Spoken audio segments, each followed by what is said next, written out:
You are going to hear a radio discussion about a teaching technique called drilling.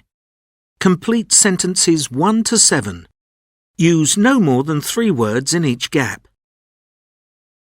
As I understand it, drilling is a method used by language teachers in which the teacher utters a word or phrase they would like the students to learn and they then repeat it. Yes, that's correct. It's a listen and repeat technique, and the teacher's role is to listen out for any issues with pronunciation, intonation or word stress and correct them.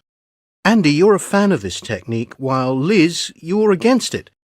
Andy, tell us why you support drilling. Many of the students I teach are living in the UK and are learning English as a foreign language.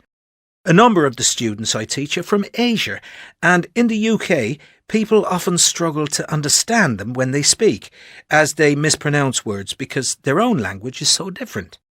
They often have a great command of the English language and can read, write and understand perfectly well, but their pronunciation, unfortunately, makes them at times incomprehensible. Therefore, through drilling key words and phrases, their pronunciation can be greatly improved, which in turn leads them to being understood in the real world. OK, thanks, Andy. So, Liz, what's your point of view? Well, I've taught in Italy for years, and I've seen devastating effects of this technique. In one instance, I was in a social situation when I got talking to a man who, when he realised I was English, started reeling off phrases that he knew in the language. I was, at first, quite impressed. His pronunciation and intonation were almost perfect. Once he had finished regurgitating his repertoire of expressions, I asked him about his experience learning English. But unbelievably, he didn't understand a word of what I was saying. He just answered my questions with other phrases that he knew. Initially, I thought it was my accent, and so I asked him another question, this time slowly and articulating every word. "What do you usually do in your free time?" He looked at me, and for a second I thought he had understood me, but then he responded with something completely unrelated.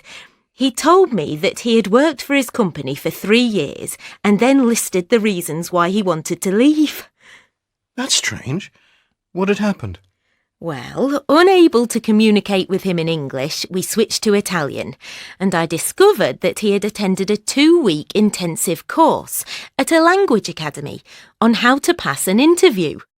He had seen the job advertised online for a position that required fluent English, and desperate for the job, he forged his CV to match the job requirements.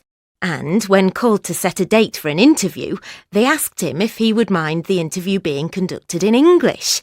He panicked and joined this academy that promised fluency in 2 weeks. The course literally taught him how to answer, in detail, every single interview question possible. Did he have any previous knowledge of the English language? Well, that's it. He knew a few words, but he had never formally studied it. During the course, the teachers didn't give him any grammar or vocabulary. They just fed him phrases and, at times, whole conversations. It was all about listening and repeating. OK, but this is an extreme case of drilling. I think when used in moderation, it can be a positive thing. Perhaps you're right. But so often teachers overuse this technique. So my question is, did the guy get the job? I couldn't believe it, but he did. And now he's going to have to speak English in meetings. I think he's going to find it a real struggle.